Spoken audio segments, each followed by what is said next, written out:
여러분들이 궁금해하실 것 같으니까 먼저 제 눈 치료 경과가 좋습니다.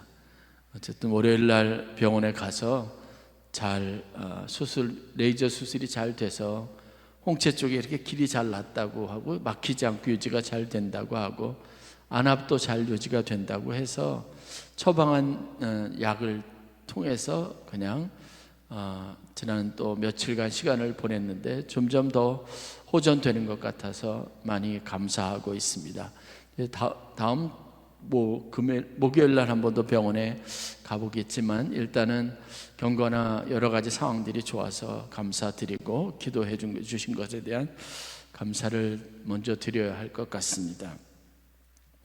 이런 일이 있고 난 다음에 저랑 저희 사모하고 나눈 대화 중에 가장 많은 부분을 차지하는 게 뭔가 이렇게 생각을 해보니까 감사가 있고요. 또 하나는 뭐냐면 목회자가 아프면 안 되겠다 이런 생각을 좀 갖게 된 것 같아요.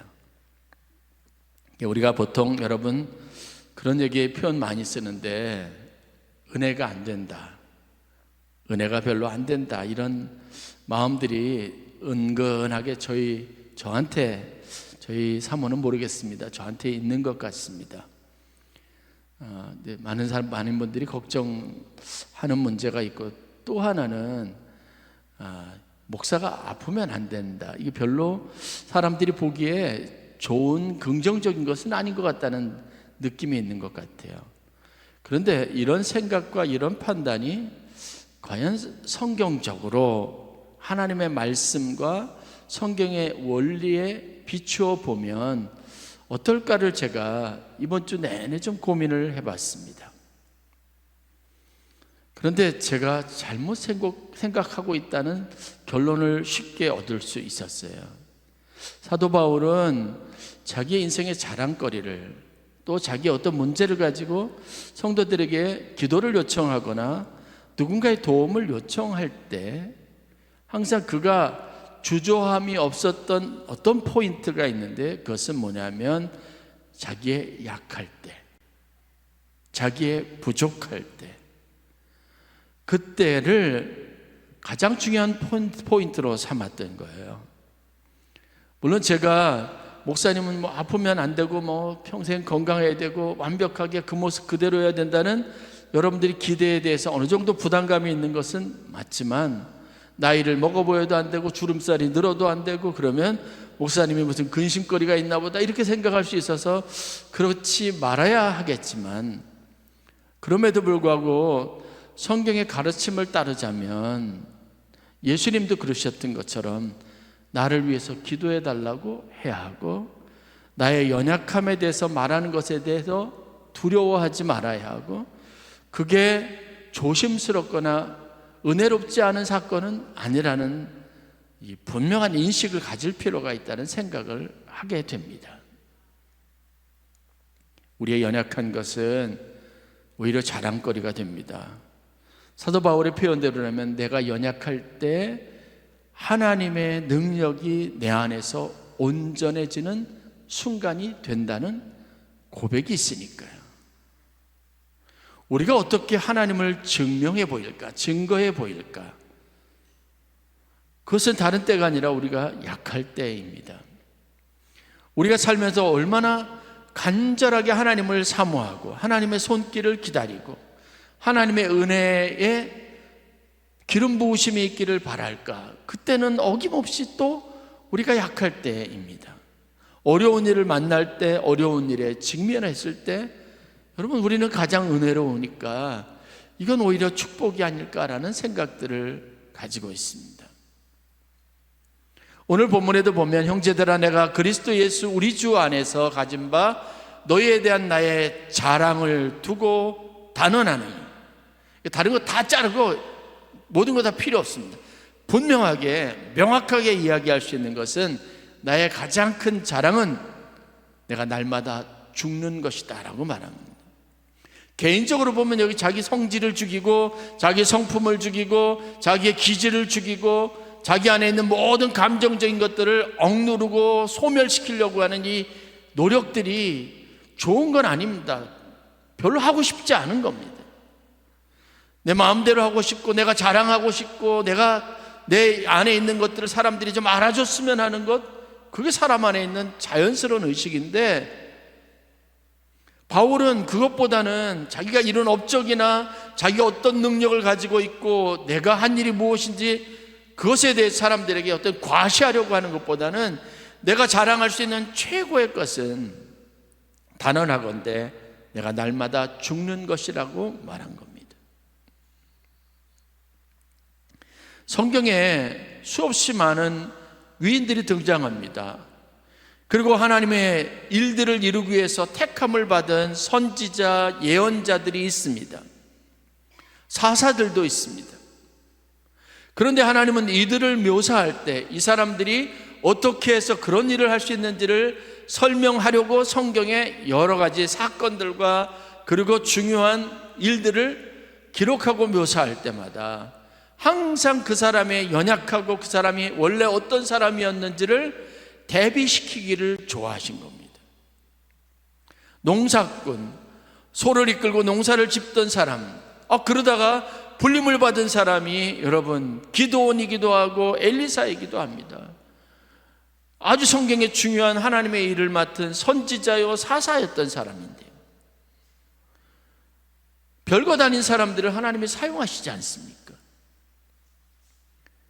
그러기 위해서 하나님이 그들에게 능력을 주시고 그 능력이 무엇인지 사람들에게 보여지게 하심으로 이전의 그의 모습, 이후의 그 사람의 모습을 서로 대비시켜서 하나님이 함께 하시는 삶이 어떤 능력이 있는지를 드러내시는 걸 좋아하시는 거죠.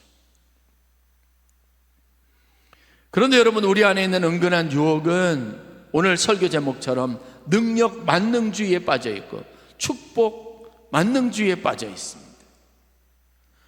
우리가 조금 연약해지는 것, 우리 안에 연약한 문제들이 생기고 질병이 있거나 남들보다 조금 더 더디거나 아니면 남들보다 편안하지 않은 삶을 살아가면 그것을 죄악처럼 여기고 하나님 앞에 부끄럽다고 말하고 다른 사람들에게 말하는 것에 대한 은근한 마음의 부담이 있습니다. 오늘 저는 여러분들에게 단언코 말하건대 여러분의 연약함이 자랑거리가 되실 수 있기를 주의 이름으로 간절히 축원합니다. 그런 믿음의 성장이 있기를 주의 이름으로 간절히 축원합니다. 그게 은혜예요. 제가 어제 일부 예배 때도 말씀드렸지만 저희 교회 오랫동안 저희와 함께 했었던 우리 권사님 요양원에 계셔가지고 신방을 좀 갔습니다. 실명을 거론해도 좋죠. 오수자 권사님 요양원에서 지금 제가 보니까 한 5년 지나 6년차 7년차 돼가는 것 같아요. 다리를 제대로 수술한 이후 쓰지 못해서 걷지 못해서 휠체어 생활을 하시면서, 그래서 집에서 혼자 생활하는 게 너무 불편하니까 지금은 요양병원에서 나와서 요양원에서 생활을 하고 계십니다. 남양주 별내에 계시는 거예요. 오랜만에 신방을 갔습니다. 갈 때마다 제가 참 마음이 힘든 게 있어요. 그게 뭐냐면 설교 준비하는 게 힘들어요. 본문을 택하고 무슨 설교를 해야 되는지 그게 참 저한테는 고민이 돼요. 이왕 목사가 갔으니까 위로가 됐으면 좋겠고 그분에게 조금이라도 용기를 북돋아주는 설교를 해야 될 텐데 이게 앞이 보이지 않지 않습니까? 휠체어에 의지해서 누군가의 도움을 받아야지 생활할 수 있으니까 그게 며칠 지나면 끝날 수 있는 게 아니라 이미 다리는 굳어가고 제대로 활동할 수 없는 상황들이고, 그게 해가 갈수록 연세가 이제 내년이면 그분도 8순이 되시는데 이제 더 건강이 나빠지면 나빠졌지 도와줄 이유가 없지 않습니까? 가서 무엇을 전해야 될까? 그러다가 제 머릿속에 확 떠오른 게 있어요. 제가 그분이 요양병원에 계실 때, 구리의 요양병원에 계실 때도 그렇지만 함께 나눈 예배소의 1장에 10절부터 12절까지 말씀이 있어요. 거기에는 하나님이 신비하고 오묘한 섭리가 있는 말씀이 있어요. 하나님이 그의 뜻대로 자기의 생각하신 것을 각 사람에게 예정하셨다. 그래서 다양한 일들을 경험하게 하시는데 그 예정하신 예정의 핵심은 뭐냐면 왜 그렇게 그런 삶을 살게 하셨을까? 하나님이 다 정하셨다는 거예요. 그의 거룩하신 뜻대로 정하신 일이 무엇이냐? 그의 기업에 풍성한 것을 이루게 하시고 마지막 12절에 그 영광의 풍성하심을 따라 영광과 찬송이 되게 하려 하십니다. 하나님이 정하신 모든 일들은, 예정하신 것은, 우리가 살아가면서 겪는 모든 일들은 결국은 하나님의 뜻이 포함되어 있는데 그 뜻이 무엇이냐? 우리로 하여금 하나님의 영광과 찬송이 되게 하려 하시는 것이었다고 하는 말씀입니다. 그래서 그때도 제가 따라해 보세요라고 하나님이 나로 하나님의 영광과 찬송이 되게 하신다, 이거 따라하게 하셨거든요. 그래서 제가 오랜만에 다시 그 본문을 들고 말씀을 전하기 위해서 갔습니다. 그런데 갔는데 우울하게 또 이렇게 말씀도 잘 하지 못하시니까 늘 푹 처져 있고 고개도 못 들고 계시고, 이렇게 딱 처음 만나면 원망하는 듯한 눈빛을 가지고 계셔야 되는데 그 권사님이 저희를 보더니 너무 반가워하시는 거예요. 먼저 인사말을 전하셔요. 먼저 앞에 가셨던 우리 속장님이랑 이렇게 쭉 사모님이랑 먼저 들어가 있고, 저희는 이제 교회에서 맛있는 시루떡을 해가지고 가서 거기 계신 분들 다 나눠 드시라고 전달을 하고 차를 대고 갔는데 저를 얼마나 반가이 맞아주시는지. 예배 드리기 전에 막 그분이 간증을 하는데 너무너무 은혜가 된 겁니다. 저는 눈이 이렇게 돼가지고 마음이 좀 낙심이 되고, 그래서 왜 내게 이런 일이 있을까, 은혜 까먹는 일이 또 내 인생에 생겼네라고 막 그런 자괴감이 있었던 터에 그 간증이 제게 엄청 힘이 됐습니다. 같이 계셨던 권사님은 또 오랫동안 아파가지고 병원을 뭐 수차례 여러분 내 집 전화들듯이 다니셨는데 그 얘기 듣고 그냥 힘이 난 거죠. 동생이 되는 권사님도 용기를 얻어요. 세상이 다 아름답대요. 요즘 얼마나 많이 기도하는지 모른대요. 아멘교회를 위해서, 목사님을 위해서 기도한대요.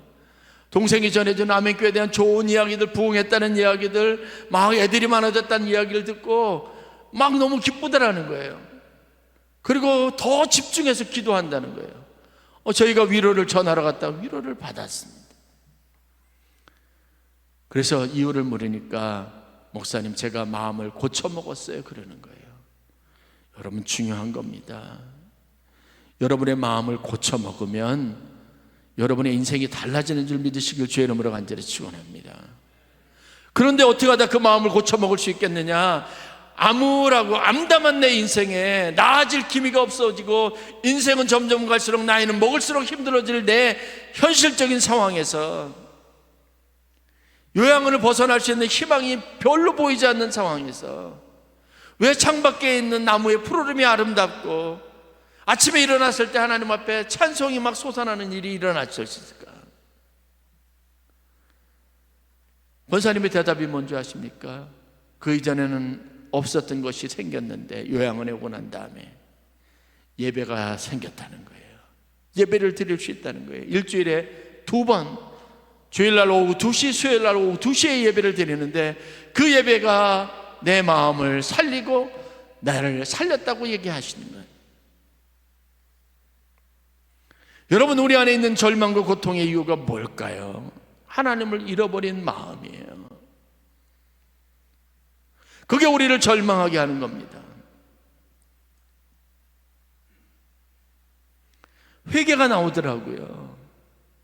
그런 상황 속에서 어떻게 다른 사람을 생각하고 다른 사람을 위해서 기도할 수 있을까? 그런 상황에서 어떻게 나보다 더 행복하게 그렇게 웃을 수 있을까? 막 목소리 톤이 업이 돼가지고,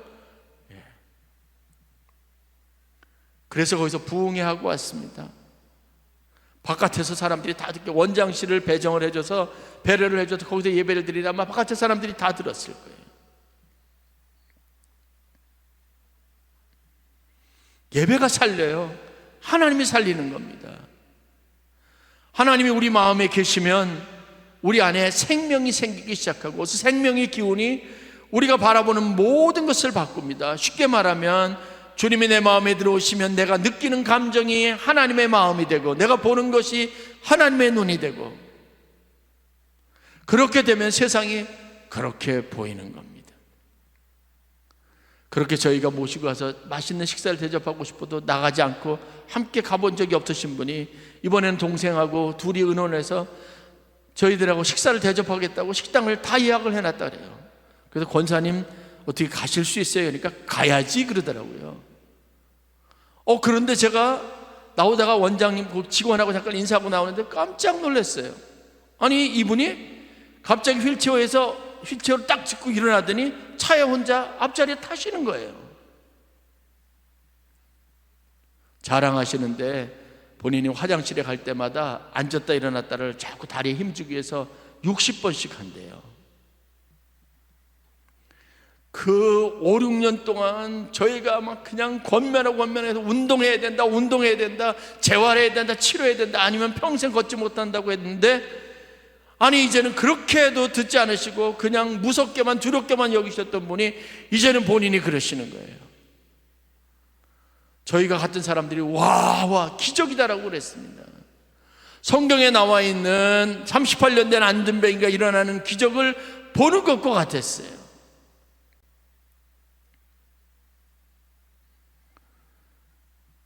아무리 세대가 바뀌고 현대화가 되어 있고 수없이 많은 첨단 기술이 우리 가운데 있어도 그 기술이 우리를 살리지 못합니다. 절망하는 사람은 일어나게 할 수 없습니다. 그러니 예수님의 방법이 맞는 것 같다는 생각을 해봐요. 일어나 내 침상을 들고 걸어가라. 소녀야 일어나라. 우리 마음에 하나님이 계시지 않으면, 믿음의 증거들과 능력을 갖지 못하면 아무리 좋은 것을 가지고 있어도 우리의 삶은 별것 아닌 인생일 수밖에 없는 게 현실입니다.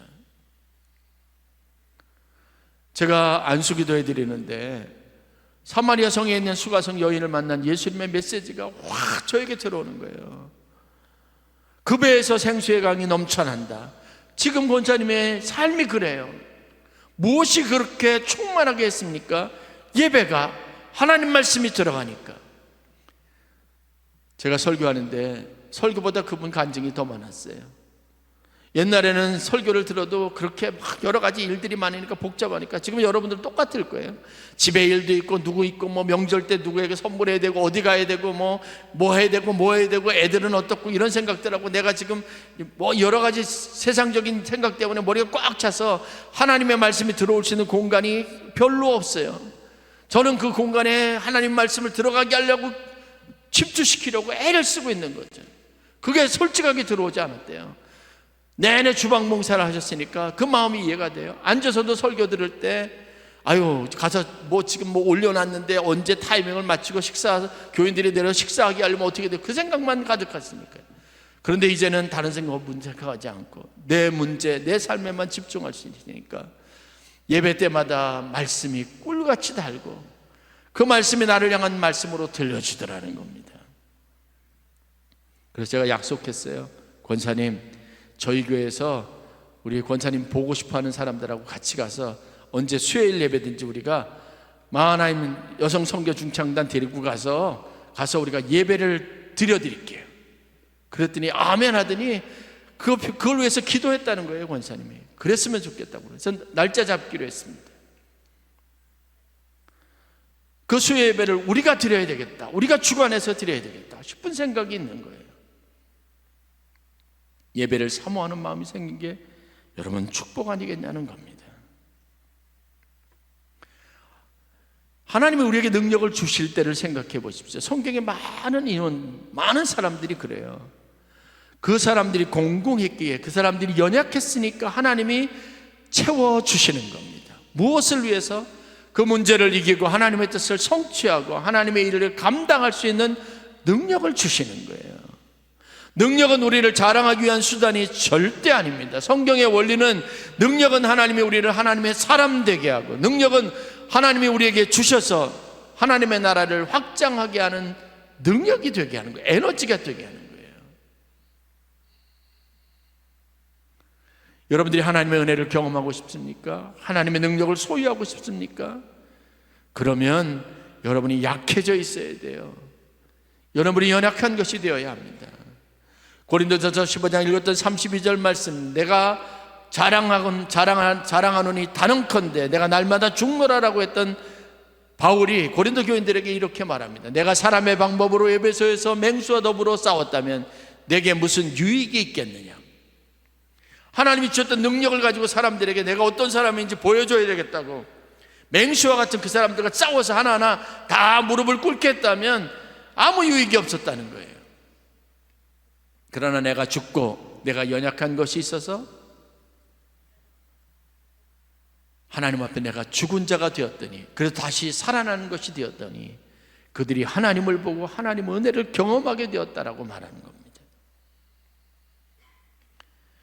내 능력이, 하나님의 능력이 내 연약함 안에서 온전하게 되는 것을 하나님이 가장 기뻐하시고, 그 방법이 하나님의 능력이 우리 가운데 임하는 겁니다. 여러분, 여기 계신 분 중에 결핍이 없는 사람이 있습니까? 문제가 없는 사람이 있습니까? 그 문제가 여러분들 기도하게 하지 않습니까? 그 문제가 하나님을 붙잡는 힘이 되지 않습니까? 그래서 여러분들의 평상적인 수준을 뛰어넘어서 하나님이 주신 믿음 안에서 생각하고 여러분들이 하나님 주신 힘으로 봉사하고 일할 수 있게 된 것 아니냐는 겁니다. 제게 있는 능력의 근원은 어디에 있습니까? 아무것도 자랑할 수 없는 제 태어나면서부터 제 삶의 기반, 그 기반 위에 하나님의 은혜가 임했으니까 가능한 일이 아니겠는 거예요. 오늘 내가 나 된 것이 하나님의 은혜라고 믿으면 그곳에서는 여러분, 우리가 고통스럽고 힘들었고 어려웠던 시간들, 그때 하나님 앞에 기도하고 매달렸던 그 간절함이 하나님의 능력이 임하는 기반이 된 거예요. 여러분들이 맹수들과 싸워서 굴복시키는 힘이 있는 게 자랑거리가 아니라 내가 날마다 죽는 연약한 것이 자랑거리가 되는 인생이 하나님이 우리에게 구하시는 삶인 겁니다. 여러분 잘 아는 모세도, 여러분 잘 아는 엘리야, 엘리사, 이사야, 예레미야, 수없이 많은 세례 요한, 예수 그리스도, 사도 바울, 그들의 인생에 우리가 주목해서 보는 게 뭘까요? 그들은 연약한 사람입니다. 약한 사람입니다. 그러나 그들이 하나님의 능력을 공급받았습니다. 그 능력을 가지고 그들이 무엇을 했습니까? 갇히기도 하고 매맞기도 하고 십자가에 달리기도 하고 사람들의 조롱을 당하기도 하고 죽는 거예요. 하나님 우리를 능력 있게 하시고 결국은 우리로 고난받는 종이 되게 하시는 거죠. 하나님 우리에게 능력을 주셔서 무엇을 하게 하십니까? 십자가를 질 힘을 갖게 하시는 겁니다. 마가복음 10장에 보면 예수님의 좌우편에 앉을 만큼 명예로운 헌신적인 두 사도가 예수님께 찾아옵니다. 세베대의 아들이라고 말했던 야고보와 요한입니다. 예수님께 이렇게 구하죠. 예수님, 당신이 주의 영광 가운데 이르거든 보좌에 앉으시거든 하나는 주의 우편에 하나는 좌편에 앉게 하여 주옵소서. 그럴 만한, 그런 명예를 얻을 만한 충분한 자격이 있다고 여긴 겁니다. 그런데 그때 주님께서 아주 냉철하고 가혹할 만한 말씀으로 반문합니다. 예수께서 이르시되 너희는 너희가 구하는 것이 무엇인지 알지 못하는 것 같구나. 내가 마시는 잔을 너희가 마실 수 있으며 내가 받는 세례를 너희가 받을 수 있겠느냐라고 물었습니다. 그러니까 그 영광은 어떻게 얻습니까? 그 영광이라고 하는 것이 어떤 결과로 주어지는 것입니까? 사람은 능력 있는 것, 영광 받는 것, 축복이라는 것을 좋아하고 그것이 내 안에 있기를 원하고 거기서 어떤 흠도, 어떤 연약함도, 어떤 부족함도 사람들에게 들키고 싶지 않지만 아니에요. 그 영광과 그 은혜의 충만함은 나의 연약한 것에부터 오는 거예요. 예수님은 제자들이 그것을 알지 못한다고 안타까워하는 겁니다. 그리고 이어지는 45절 말씀에 이렇게 말합니다. 인자가 온 것은 섬김을 받으려 함이 아니요 도리어 섬기려 하고 자기 목숨을 많은 사람의 대속물로 주려 함이니라. 우리가 하나님의 교회에서 얻는 직분의 영광은 그거예요. 우리가 더 많이 희생제물이 되고 더 많은 십자가를 지게 하기 위한 하나님이 내게 주신 능력 있고 능력의 축복이고 그 축복의 온전함이라는 겁니다. 이것이 거부할 수 없는 하나님의 방식입니다. 성경의 원리입니다. 여러분, 능력 있는 주의 자녀 되기를 원하십니까? 그러면 여러분들은 여러분의 연약함을 자랑해야 합니다. 내가 날마다 죽는 것을 자랑스러워해야 합니다.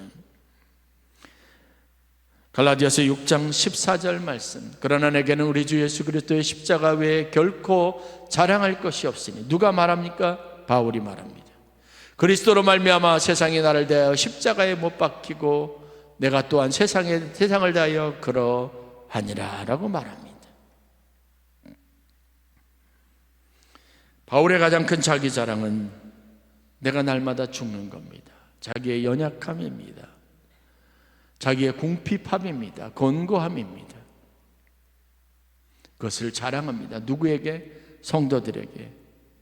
오늘날 개념으로 말하면 바울은 사역자로 있으면서 교회마다 부담을 주는 거죠. 왜 힘들다고 해서, 왜 주의 종이 선교사가 가는 곳마다 사람들에게 왜 매는 맞고 다니고, 왜 사람들에게 쫓겨는 다니고, 왜 그런 명예롭지 못한 일들을 겪어야 하는지 항변할 수 있고, 그것에 대해서 예수 믿는 게 이거라면 나는 안 믿는다고 사람들의 이야기를 들을 수도 있는데, 아니에요. 바울은 오히려 그런 문제를 가지고 있으면 내가 매맞는 것과 내가 사람들에게 쫓겨다니는 것, 비난받는 것을 위해서 기도해 달라고 요청하는 거예요.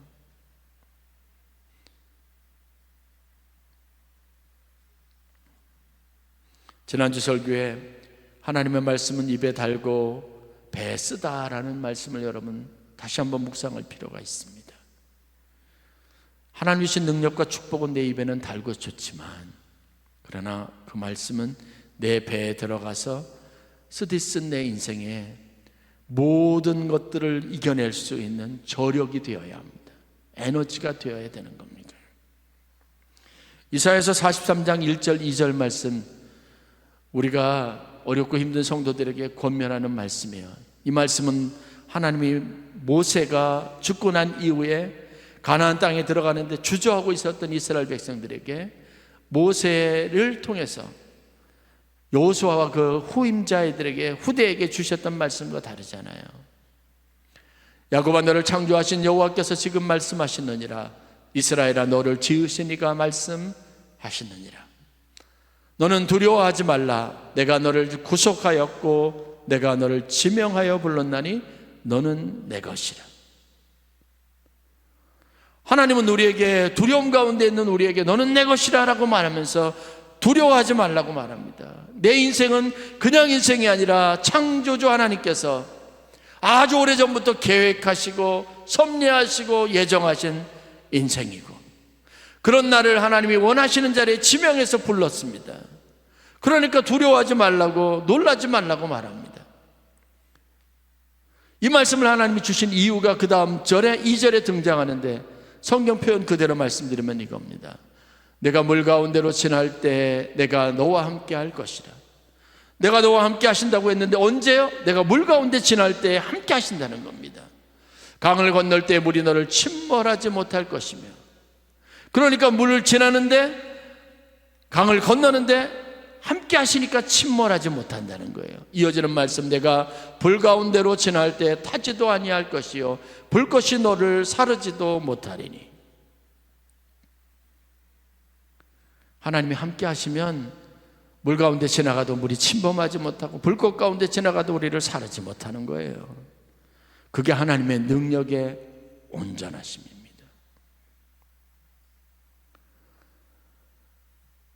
너무 잘 나가는 것, 너무 좋은 것, 축복된 것, 내 주신 능력만 자랑하지 마시고, 그건 자랑거리가 안 된다 그랬죠. 정작 자랑거리는 나의 연약함, 나의 부족함. 그래서 여러분, 저는 여러분들이 속으로 속회를 통해서 여러분들이 기도 제목, 연약한 것, 부족한 것, 내 기질의 미성숙한 것들 위해서 함께 기도해 달라고 부탁하는 성숙함이 있으면 좋겠습니다. 이건 여러분, 하나님의 능력을 체험한 사람이 할 수 있는 경지예요. 하나님의 능력을 경험했던 예수님에게 더 깊은 경지는 죽은 자를 살리는 것, 귀신을 내어 쫓는 것이 아니라 십자가를 지는 게 더 높은 경지였던 것처럼 오늘 우리에게 필요한 하나님의 말씀은 그겁니다. 여러분, 찬송가 370장을 아십니까? 우리가 많이 부르는 찬송이에요. 이 찬송을 부를 때 오늘은 우리가 좀 더 다른 마음으로 하나님이 진짜 원하시는 것이 무엇인지, 내가 할렐루야 주님을 찬송한다고 하는 가치가 무엇인지를 다시 한번 묵상했으면 좋겠습니다.